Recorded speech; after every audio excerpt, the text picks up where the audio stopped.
In this video, I want to show you how to factory reset your Skullcandy Method 360 ANC. So what you need to do is, first of all, put them in the case.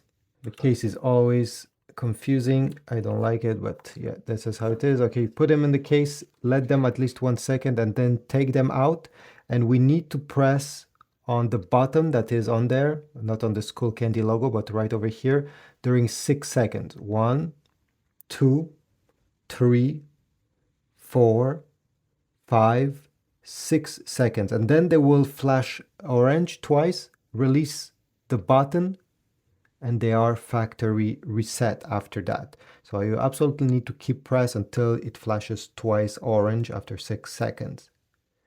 Then after this happened, wait a few seconds. Okay, they will flash a bunch of colors.